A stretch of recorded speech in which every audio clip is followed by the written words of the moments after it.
Well, I should start by saying congratulations on your new bike. This is an absolute whip, so well done. You can have a lot of fun with this. It's a giant Trance X Advanced E+ Elite 3. Bit of a mouthful, doesn't roll off the tongue brilliantly, but it is a fantastic bike. This is just a quick recap of all the things that you should have been told by the sales staff when you picked up the bike. But understandably, on new bike day, not all of that sinks in. So I'm going to go over all the little bits and pieces that you really need to know, to look out for and be aware of to get the most out of your bike. Let's start with the non-electric side of it, the standard bike bits that you will probably be well aware of, but it's not a problem recapping. So we'll start with the gears. Down this end, you only have a single ring at the front by the motor, and then we're going on to the gears at the back. Big one for going easily, little one for going hard. So when the closer up here it is, the easier it is to go uphill. The closer it is to this end, the faster you'll be able to go downhill. And this is your rear derailleur here. It's a Shimano Dior 12 speed, and this little flick here is a clutch. Now what that does is that makes it difficult to move that. When it's down like that, it's easy to move it for when you're taking the wheel on and off. When it's up like that, it doesn't move as much, and that is better for when you're bouncing around on the mountain. Stops the whole thing bouncing around as much. So I'm going to leave it on. To change gear, we're up here at the front on the right hand side, and we're looking at these buttons here. This one here will make it harder to go down to the smaller ring. This one will go up into the bigger ring, making life easier. And this one you can press. For this one, press once, go one way.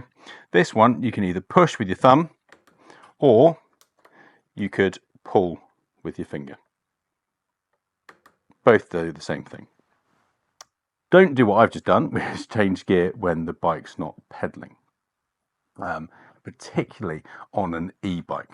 So when the chain is turning at a decent turn, that's when we can start changing gear. And a problem we often see is when people get an e-bike, and as they set off, or when they're going at a really low cadence, so they're hardly pedaling, they change gear, and with the extra power of the motor pulling through, what that does, that puts the chain under strain that it's not used to and not designed for, and in the end you bend a link and it snaps and it breaks the chain. Spoils your ride. So make sure that before you change gear, you're already pedaling nice cadence. And this bike is designed for to get the most out of the motor at a particular cadence. So we're probably looking at about 70 to 80 pedal strokes per minute. And the way you get that is by making sure you're in the right gear. The brakes are hydraulic, so you've got fluid going from these hoses. This is the front brake, this is the back. You've got fluid in these hoses held in the chamber here. When you push this, pushes the fluid down, pushes the two little brake blocks together in the calipers down there, which then squeeze on the disc.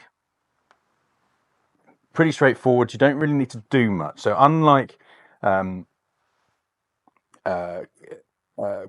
cable operated brakes where the cable will stretch, this doesn't stretch at all, so they're really responsive. They will be more powerful than cable operated brakes, so watch out for that. They are fantastic at stopping the bike. You do every so often need to change the fluid because the fluid degrades. Generally that is a workshop job, but you can do it at home yourself. It's just particularly easy. We do have lessons on brake management, hydraulic brakes, so we do lessons in the training academy if you wanted to learn how to do that yourself.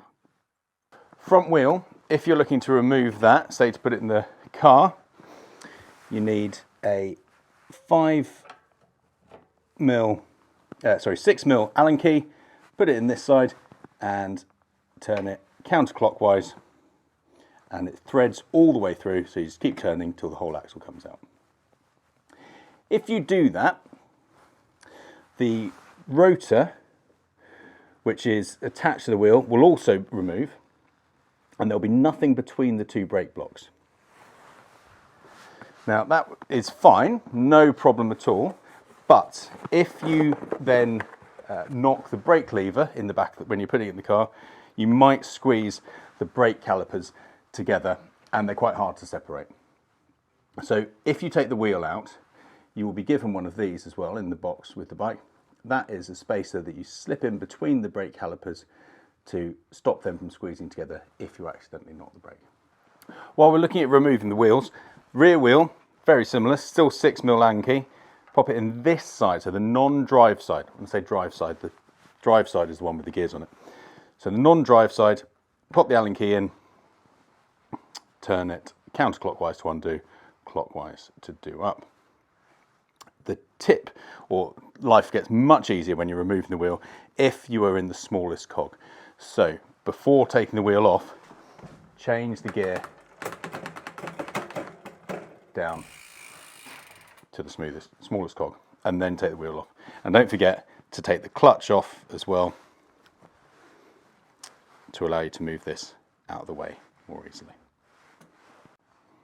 Okay, so some important things about disc brake management.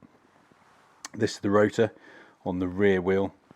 This is the caliper, so the pistons in there squeeze the pads, which squeeze on this, which stop you moving. The rear rotor has this added bit on it, which is a magnet. That is how the bike knows, that goes around and gets picked up, and that's how the bike knows that the rear wheel's turning, and how it knows it's moving. So if that ever gets damaged or falls out, and I've never heard of one falling out, but if it's really dirty, it can stop picking it up. So if for some reason your bike stops picking up your movement, first thing to do is check that that's clean. These rotors are really strong, but if they get dirty, if they get oily, even if it's just fingerprint oil, they will start to contaminate the pads in there. It will pick up the oil and the grease, and it will start to make your brakes squeal. They will also get what we call burn, which is where it goes bronze, so they're overheating, if they're left on all the time. So if you're going down a steep descent and you're clinging onto the brakes for dear life, both front and rear, the end result will be your brakes will cook, and you'll lose a bit of braking power, but also after that your brakes could be really squeaky. So if you're going down descents, try and ease off the brakes, try and use the front one, then the rear one, front one, alternate between the brakes, just to give the rotors a little bit of time to cool down as they're spinning. That's what all these air holes are for, to help the cooling process. So they are good at cooling, but you've got to give them a chance. This bike comes with a dropper seat post, which is brilliant for getting out of the seat out of the way when you're on descents. So what you need to do is make sure that the seat is set to the correct height. When it's fully extended, when this bit's fully extended, that the seat is at the correct height for you riding on the flat or climbing uphill. And we'll have helped you with that in the shop when you collected the bike. And then when you're going downhill, use this trigger here on the left-hand side, depress that, and it releases the cable for you to then, if you add weight onto the seat post and then release the catch, drop the seats down so it's out of the way. Bike's much easier to ride downhill. If I then press that lever again, the seat, I'll stand up on the bike, seat goes back up into my uphill position. If you ever do have to make small adjustments to the seat height, so you want to raise the whole thing up and down a little bit, bear in mind that it's actuated by a cable running all the way through the frame, which is this one here. And if you're pulling this up, making it higher, you might need to feed a little bit more cable in. And if you're pushing it down, you might need to pull a little bit more cable out. If you've got any problems with that, just pop in. It's easy for us to install. Now onto the electrics. First thing we need to do is turn the bike on. So we're looking for this console, the ride control go console in the middle of the bike frame. Button at the bottom, hold that down to turn it on. Whole thing goes through a little flashing cycle. And then this blue light on the left is saying that it's Bluetooth, so it's looking for your phone to connect to, which is great. And this is the amount of charge you've got. We could control the level of assistance by pressing that button quickly at the bottom. Press it again, it goes up. Press it again, it goes up, full power. Press it again, 0 power, and it keeps on toggling through. That is not the most convenient though. So we will control it with the ergo buttons here. This is actually really neat. Looks like it's just in the grip, but it's actually 3 buttons, an up, a down, and a central button. So the up button, if I show you the console, puts the level of assistance up, and the down button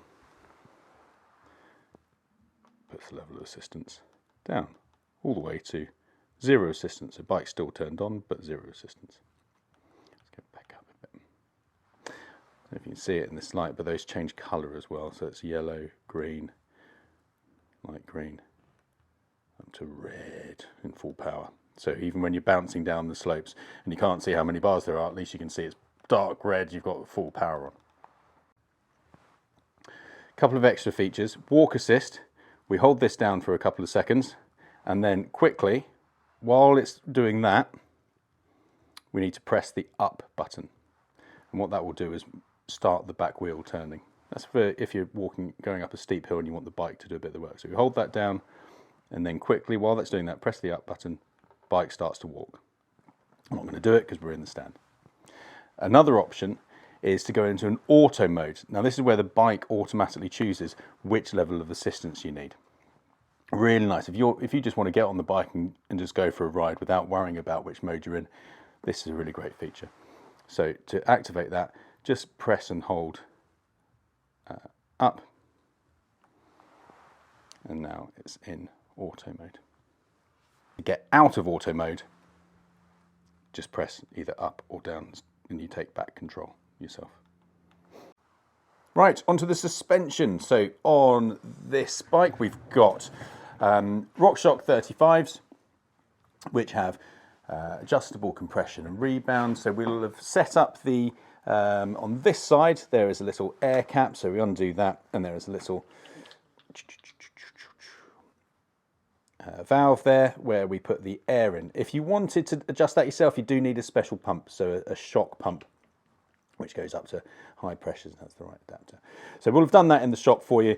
That is set basically on your weight. The next bit we have on the top of the forks is the compression. Now this one has clicks on it. At the moment it's fully open. That means it goes all the way down, and we can get all the use of the full travel. This reduces the compression a little bit more.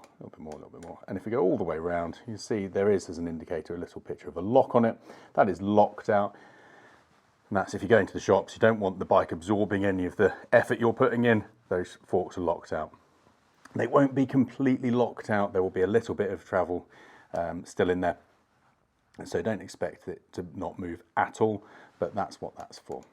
So generally, off-road, you can have it fully open. If you pop into the shops on the tarmac, lock it up to make life a bit easier. This little rubber band here indicates how much of the travel you're using.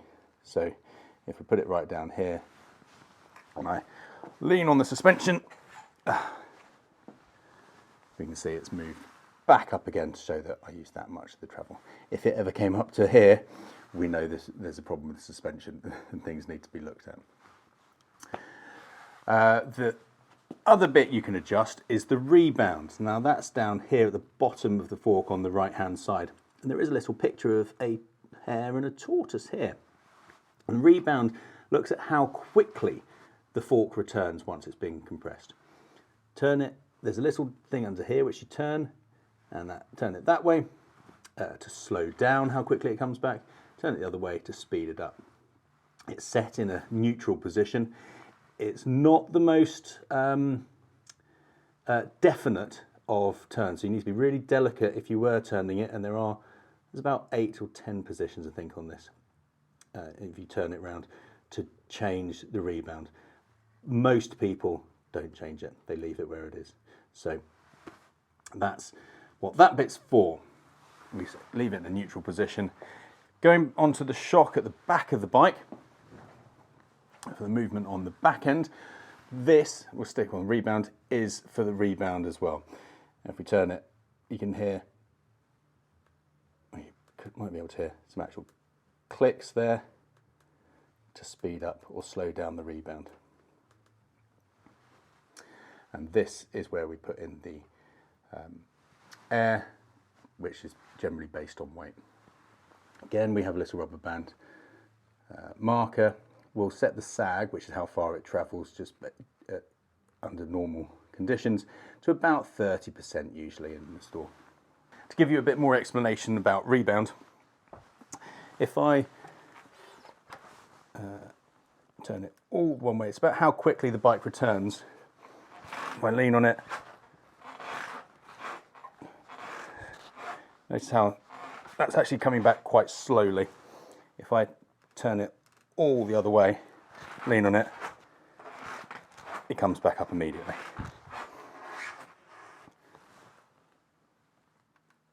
Put it back to the middle. So other important bits you get with the bike, obviously the charger. Now this is a giant smart charger, and they've made a nice improvement recently. They've actually put on the instructions of what the different light options mean. There are two lights here and here. This one is also a button, which in the past is historically tempting to push, but don't push it, because what that does, that button's for storage charge. You can see down here, long-term storage charge, 60% mode, push button 2 to charge. And that's if you're going to be leaving the bike over time. It doesn't like to be left completely full or completely empty. So apart from that, don't press that button. The light you're looking at is LED A, this one here. It will be red if it's on but not doing anything. It's not attached to a battery. When it's charging, it will be flashing yellow to start with, and then it'll go up to green. And then when it's finished, it will go to a solid green colour. So the charging port is here. Pull that out, twist it up, and then the charger, we're looking at this end, going sort of with the frame, and away we go. Final thing to note, this bike can be set up tubeless or come with inner tubes. So it comes as standard with inner tubes. This one has got inner tubes in it. There are tubeless valves and sealant in the box with it. So if you wanted it to be converted to tubeless, that's a relatively straightforward process for us to do. Just let us know, or you can give it a go yourself. And we do have a video on how to set things up tubeless on our YouTube channel. So that's it. Hope you found that useful, and enjoy the bike. Look forward to seeing you for your first 3 service in a few months' time.